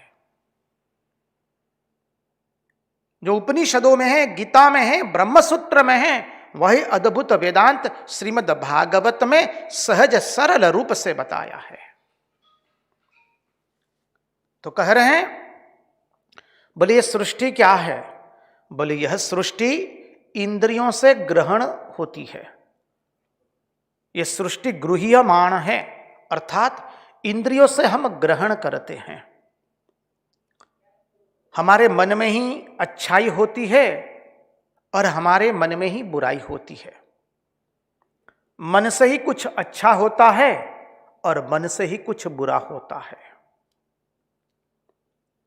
वाणी से हम बोलते हैं, नेत्रों से हम देखते हैं, चर्म से हम स्पर्श करते हैं, जिह्वा से हम स्वाद लेते हैं, कर्ण से श्रवण करते हैं।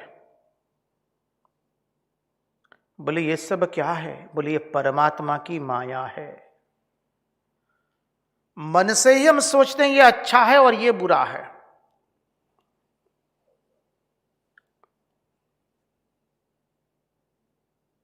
महात्मा लोग चिंतन की धारा समझाते हुए में कहते हैं कि बोले समझो कि जो कुछ हमें अपने जीवन में दिखाई पड़ता है, बोले ये सब माया है। बात तो सही है। हमने माया के ऊपर में विस्तृत दर्शन किया है। 10वें स्कंद में किया, 11वें स्कंद में किया, भिन्न भिन्न दृष्टि से माया का दर्शन किया है। आप कहेंगे महाराज बहुत हुआ माया का चिंतन, अब ज्यादा चिंतन करने से लगता है हम जैसे कुछ हम कंफ्यूज हो गए, बोलते ना। बोले हम थोड़े महाराज संशयशील हो गए, हम कहीं गुंच गए ऐसा लगता है। बोले ऐसा बात नहीं है। माया को एक दृष्टि से नहीं देखा जाता है, माया को अनेक भिन्न भिन्न दृष्टि से देखा जाता है, ताकि हमें समझ में आए कि हम इससे कैसे मुक्त हो पाएंगे। बोले इस जगत में तुमको जो भी दिखता है वो तो बोले माया ही है। माया का उल्लास हुआ, महत्त्व हुआ, अहंकार हुआ। अहंकार के 3 भाग, तामस, राजसिक, सात्विक। तामस से 5 महाभूत हुए, समझिए। तत्पश्चात 5 तन्मात्राएं, राजस से 5 ज्ञानेन्द्रिय, 5 कर्मेंद्रिय, सत्व से मन बुद्धि चित्त अहंकार, उसके अधिष्ठान देवताएं, और फिर परम पुरुष का प्रगट्य हुआ। तो जगत में जो कुछ दिखता है वो तो माया है।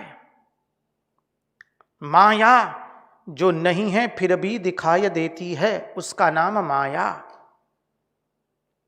गो गोचर जहां लग मन जाई। बोले ऐसा समझो कि जो कुछ हमें अपने जीवन में दिखाई पड़ता है वो सब माया है। बोले माया क्यों है महाराज जी? बोले यह केवल मानस सृष्टि है, इसलिए माया है। बोले मानस सृष्टि कैसे है? स्पष्टीकरण करें महाराज। आचार्य महात्मा लोग, विद्वान लोग उसका स्पष्टीकरण करते हैं। बोले देखो, जिसको हम अच्छा समझते हैं उसी को दूसरा जो है, दूसरा कोई भी व्यक्ति उसको बुरा समझता है। जिसको हम अच्छा समझते हैं दूसरा उसको बुरा समझता है। अब श्रीखंड जो है खाने की मिठाई, वो किसी को अच्छी लगती है, किसी को अच्छी नहीं लगती है। लपसी किसी को अच्छी लगेगी, किसी को अच्छी नहीं लगेगी। अरे हमारे गुजरात के जो थेपला है, ढोकला है, खाने के जो व्यंजन है, हांडवा है, रोटी है हमारी 2-3 पल वाली रोटी है, फुलका है गरम गरम, पूर्ण पोड़ी, वेणवी, किसी को अच्छा लगेगा, हम लोगों को अच्छा लगेगा, हो सकता है दूसरे लोगों को अच्छा ना लगे। हमारे व्यंजन जो है किसी को अच्छा लगे, किसी को अच्छा ना लगे। अब यहाँ का कोई निवासी दक्षिण भारत में आ जाता है, विशाखापट्टनम में, तो वो 2 दिन में त्रस्त हो जाते हैं, महाराज यहाँ तो केवल इडली डोसा यही मिल रहा है, हमारी रोटी कहाँ है? यहाँ तो भात खा रहे हैं ना रोटी मिल रही है, न चाय मिल रही है गुजराती। बोले यहाँ तो दिन रात देख रहे केवल डोसा पर डोसा ही लग रहा है, इडलियां मिल रही है। बोले महाराज एक दिन खाएंगे। अरे एक समय खा सकते हो, दूसरे समय तो हम नहीं खा पाएंगे। अब इडली डोसा वहां के लोगों को पसंद आएगा इतना, यहां के लोगों को पसंद नहीं आएगा। उत्तर का खाना दक्षिण वालों को इतना पसंद नहीं आएगा, दक्षिण का खाना उतना उत्तर वालों को पसंद नहीं आएगा। और बंगाल और आसाम वालों का तो खाना पूरा ही अलग है, बहुत कुछ रीत भात से। तो बोले वो हमको तो देखा भी नहीं जाएगा, खाने की बात तो दूर रह जाती है। कुछ कुछ व्यंजन जो है, और कुछ कुछ व्यंजन तो बहुत ही स्वादिष्ट है, सुमधुर है, अत्यंत प्रिय लगते हैं। बंगाल उड़ीसा का खाना भी एक अद्भुत खाना है। तो बोले जो हमें अच्छा लगता है वो दूसरों को अच्छा नहीं लगेगा, जो दूसरों को अच्छा लगता है वो हमें अच्छा नहीं लगता है। जिसको दूसरा अच्छा समझते हैं उसको हम बुरा समझते हैं। सामान्य बात है भाई, भोजन के समय गिलास जो है हम लोग दाहिने हाथ से नहीं लेते हैं, बाएं हाथ से लेते हैं, जल पीना है तो। अब कोई कोई प्रांत में वही दाहिने हाथ से ही गिलास पकड़ा जाता है, अब वो देखने में बुरा लगता है। समझिए, जो हमें अच्छा लगता है वो दूसरों को बुरा लगता है, जो हमें बुरा लगता है वो दूसरे के लिए अच्छा होता है। भिन्न भिन्न रीतभात है, भिन्न भिन्न सभ्यता है, भिन्न भिन्न मानसिकता है, भिन्न भिन्न पोशाक है। समझिए, हमारे लिए जो आहार है वो दूसरे के लिए उसका कोई इतना मूल्य नहीं है, और दूसरा का जो आहार है वो हमारे लिए सर्वथा वर्जित है। तो बोले अच्छा ये बुराई कहां है? बोले समझो, अच्छा ये बुराई आदमी के मन में आकार आकर के रहती है। हमारे मन में ही अच्छाई बुराई है, मनुष्य के भीतर में अच्छाई बुराई रहती है। जो चीज मन में हो, जिसका वस्तु के साथ कोई संबंध नहीं है, जो चीज मन में हो, कृपा करके ध्यान से इसका श्रवण कीजिए, यह अनुपम सिद्धांत है। जो चीज मन में हो और जिसका वस्तु के साथ कोई संबंध नहीं है, कर्म के साथ कोई संबंध नहीं है, वह तो बिल्कुल जादू के खेल के समान माया ही है। सिद्धांत को समझे हम।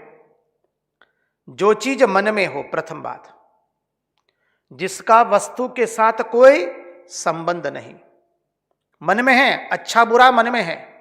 देखिए, हमारा किसी व्यक्ति के साथ मित्रता होती है जब तक हम लोग एक दूसरे के विचार मिलते हैं, जब तक हम एक दूसरे की आज्ञा में रहते हैं, एक दूसरे के प्रति सद्भाव रहता है, एक दूसरे के अहंकार को पोषते रहते हैं, तब तक सब तक ठीक चलता है। जहां अहंकार पर आघात हुआ, विचारों की भिन्नता हुई, फिर तुम कौन और मैं कौन। वही मित्र जो अत्यंत अच्छा लगता था, उसका मुंह तो देखना दूर की बात है, उसकी नाम तक सुनना नहीं चाहता है व्यक्ति। जो अच्छा था वही बुरा हो गया, और पहले जो दुश्मन था, ऐसा प्रसंग बना कि वही दुश्मन आज मित्र बन गया। इसलिए कहते हैं ना अपने यहां, भाई ये जगत में सब अनिश्चित है, इसलिए किसी की सराहना मत करो। सराहो मत, निंदना पड़ेगा। निंदो मत, सराहना पड़ेगा। तो मूल तात्पर्य की ओर दृष्टिपात करे कि अच्छा ये बुराई हमारे मन में है। जो अभी तक मित्र था, वो ऐसा दुश्मन बन गया कि उसका नाम तक हम सुनना नहीं चाहते हैं, और जो दुश्मन था वो अचानक मित्र बन गया है। तो प्रतिफलित क्या हुआ? अच्छाई बुराई कहां है? बोले हमारे मन में है। इसलिए बोलचाल की भाषा में अपने यहां कहते ना, मन चंगा तो कथरोट में गंगा।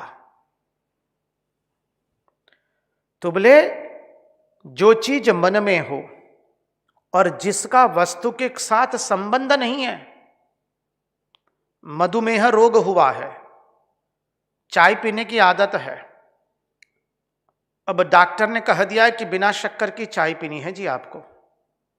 अभी बिना शक्कर चाय पहले पहले बहुत खराब लगती है, धीरे धीरे अभ्यास बना। अब बोले क्या बताएं जी, बिना शक्कर वाली चाय अच्छी लगती है, शक्कर वाली चाय तनिक भी मुंह में नहीं जाती है। वही चाय बिना शक्कर वाली पहले मुंह में नहीं जाती थी, अब शक्कर वाली चाय मुंह में नहीं जा रही है। तो क्या हुआ? जिसका वस्तु के साथ कोई लेना देना नहीं है, चीज मन में है, और जिसका वस्तु के साथ कोई लेन देन नहीं है, कर्म के साथ संबंध नहीं है, वह तो बिल्कुल जादू के समान ही दिख रही है। जादू के खेल के समान, वो और कुछ नहीं, माया ही हुई। कोई कर्म अच्छा बुरा नहीं होता है, कर्म तो जड़ है, उसको अच्छा बुरा हम बनाते हैं, उस कर्म को प्रिय अप्रिय हम बनाते हैं, और कोई नहीं बनाता है। और ये प्रिय अप्रिय कहां है? हमारे मन के भीतर में।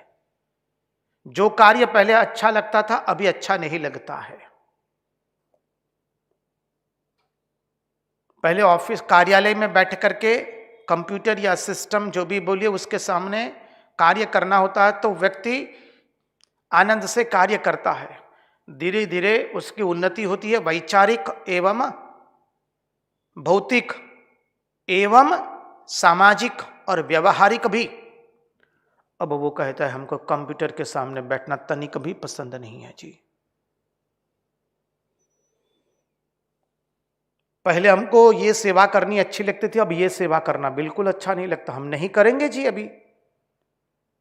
तो कर्म के साथ जिसका कोई संबंध नहीं है, वस्तु के साथ जिसका कोई संबंध नहीं है, चीज मन में है, अच्छाई बुराई केवल मन में है, वो बिल्कुल जादू के खेल के समान ही माया ही हुई ना। न कर्म में है, न वस्तु में है कहां? बोले भीतर में है। और स्पष्टीकरण करते हुए ये माया क्या है, इस समझाते हैं आचार्य लोग, महात्मा लोग। देखो, हम आकाश की ओर दृष्टिपात करते हैं। अभी तो हम सभागार में बैठे हैं, बाहर निकल करके आकाश की ओर दृष्टिपात करेंगे तो आकाश कैसा दिखता है? नीला दिखता है। बोले ना, आप लोग अंग्रेजी में कहते हैं, आंग्ल भाषा में, you know Swami ji, sky blue colour. लोग कपड़े खरीदने जाते तो कहते स्काई ब्लू कलर वाला है, वो स्काई ब्लू कलर, नीलिमा। आकाश की माया नीलिमा है। बोले नीलिमा जो है वो क्या है? आकाश की माया है। कैसे बोले आकाश की माया नीलिमा है? बोले आकाश का रंग नीला नहीं है। बात तो सही है, आकाश का रंग नीला नहीं है, वो नीला दिखाई दे रहा है।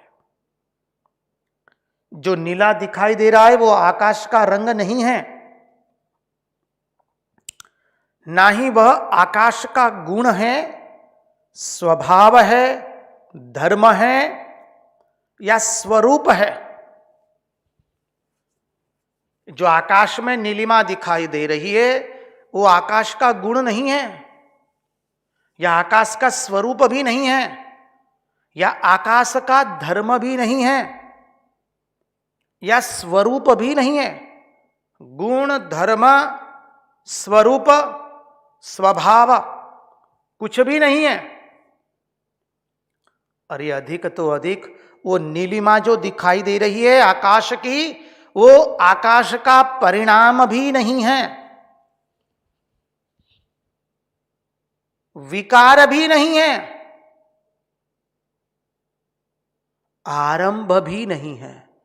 न आरंभ है नीलिमा, न विकार है, न परिणाम है, न गुण है, न स्वभाव है, न धर्म है, न स्वरूप है। बोले कोई दूसरी वस्तु चिपक गई है क्या आकाश के साथ? बोले कोई दूसरी वस्तु भी चिपकी हुई नहीं है। तो बोले ये है क्या नीलिमा? आकाश तो वैसे नीला दिखाई दे रहा है जी, ये नीलिमा है क्या? तो बोले तनिक रुको, यह तो हमको जो आकाश नीला दिखाई दे रहा है, क्यों दिखाई दे रहा है? क्योंकि हम आकाश को पूर्ण रूप से, पूरी तरह से देख नहीं पाते हैं। आकाश को हम पूर्ण रूप से देख नहीं पाते हैं, उसी के कारण हमको आकाश नीला दिखता है। हम आकाश को पूर्ण रूप से देख नहीं पाते हैं, परिणाम स्वरूप हमें आकाश नीला दिखता है।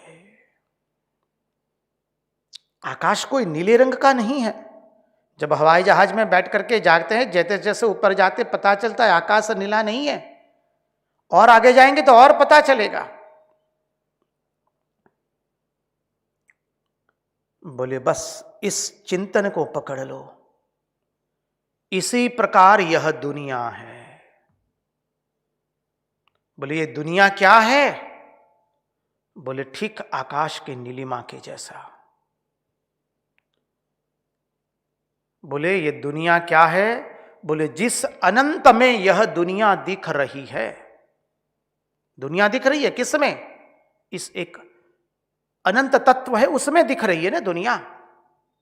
समझिए, दुनिया सतत बदल रही है। बदलते किस लिए?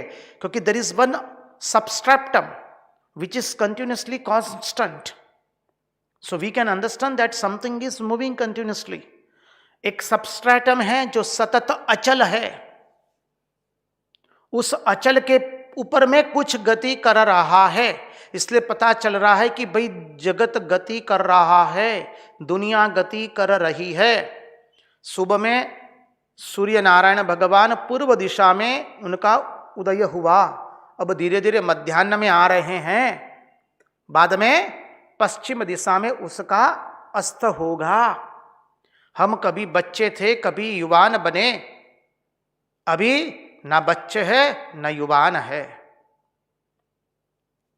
अब धीरे धीरे कुछ दिन के बाद कहेंगे कि ये चले गए। जगत गति कर रहा है, तो ये गति कहां कर रहा है? उसके पीछे कोई एक ऐसा अचल तत्व है। तो कहते जिस अनंत में यह सृष्टि हमें दिखाई दे रही है, जिस अनंत तत्व में यह सृष्टि दिखाई दे रही है, दिख रही है, उस ब्रह्म को जब हम पूर्ण रूप से नहीं देख पाते हैं तब यह दुनिया दिखती है।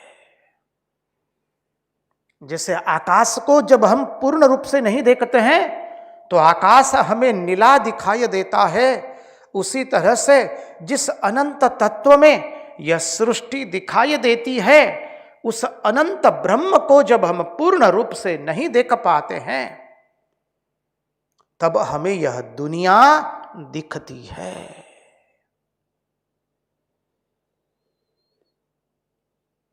अगर उस परब्रह्म परमात्मा को हम देख ले,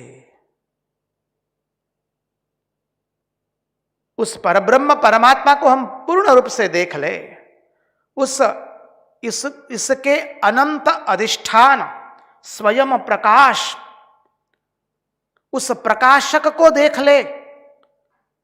स्वयं प्रकाश, वो प्रकाशक कैसा है? स्वयं प्रकाशक है, अनंत है, अधिष्ठान है, स्वयं प्रकाश। प्रकाश को देख ले तो क्या होगा? बोले अनंतता में परिच्छिन्नता नहीं रहेगी।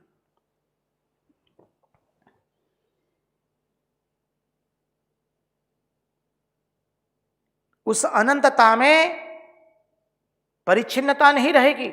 उस अनंतता में हमें परिच्छिन्नता दिखती है, क्योंकि उस अनंत को हम देख नहीं पा रहे हैं, उस स्वयं प्रकाश को हम देख नहीं पा रहे हैं, उस परम मूल कारण को, स्वयं प्रकाश को, सर्वाधिष्ठान को,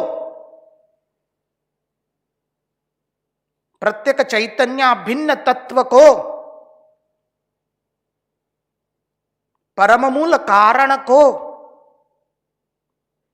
अभिन्न निमित्तोपादान कारण को हम देख नहीं पा रहे हैं। परिणाम स्वरूप उस अनंत में हम खंड खंड देख रहे हैं, परिच्छिन्नता देख रहे हैं कि हम है, कोई दूसरा है, ये माइक है, पुस्तक है, पीठा है, व्यासपीठ है, मंच बनाया है, कुर्सियां हैं, कैमरा लगा हुआ है, इत्यादि इत्यादि इत्यादि। तो अनंतता में परिच्छिन्नता बिना हुए दिख रही है। अनंतता में कहीं परिच्छिन्नता नहीं हो सकती है। अनंत एक ही होता है, अनंत कभी दो नहीं है। Don't bring your mathematical calculation, there are so many infinites. That is applicable to the mathematics, not the philosophy. दर्शन शास्त्र उसका स्वीकार नहीं करता है।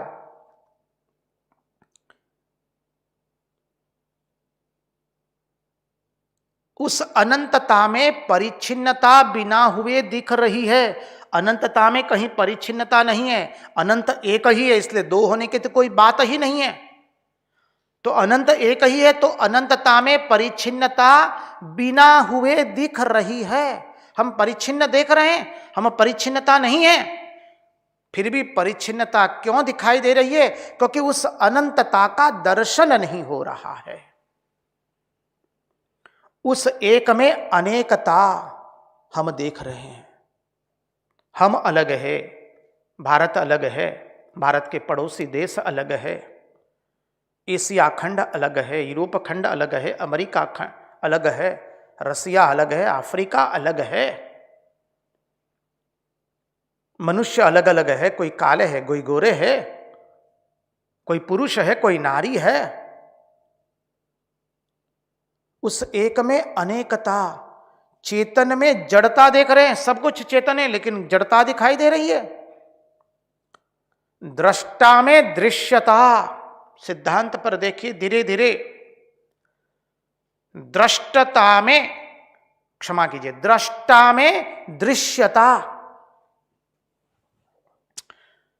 दृष्टा में दृश्यता, अद्वितीय में द्वैत,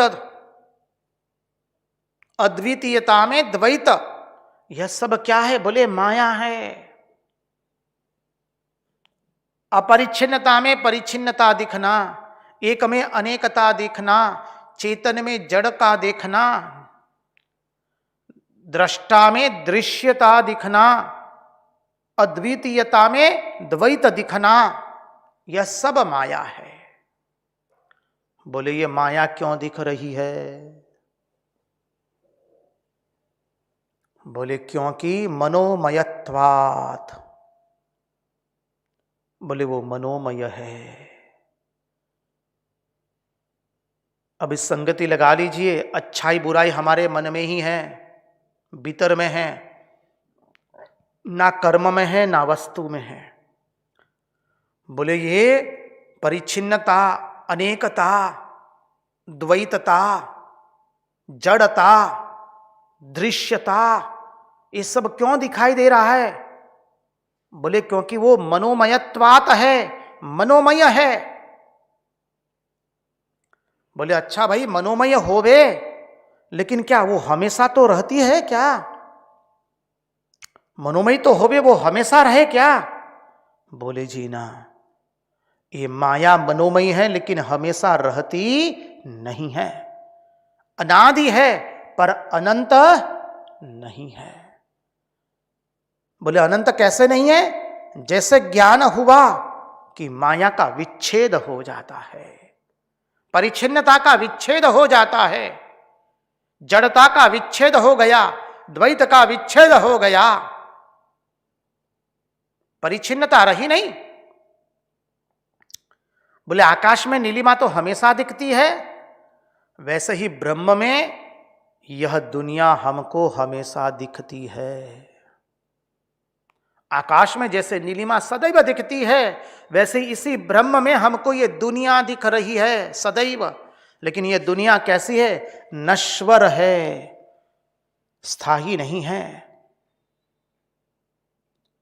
यह जादू का खेल होने पर भी आकाश की नीलिमा के समान हमेशा रहने वाला नहीं है, क्योंकि जादू का खेल कभी न कभी तो जादूगर खत्म कर देता है। आकाश की नीलिमा की सदैव दिखता नहीं है। तो बोले भले वो ये जो माया है आकाश में नीलिमा की तरह दिखाई दे रही है, ब्रह्म को न जानने के कारण माया दिखाई दे रही है। ब्रह्म को पूर्ण रूप से न जानने के कारण इस जगत में माया दिखाई दे रही है, ब्रह्म में माया दिखाई दे रही है, लेकिन यह माया सदैव रहने वाली नहीं है। आकाश के नीलिमा की सदृश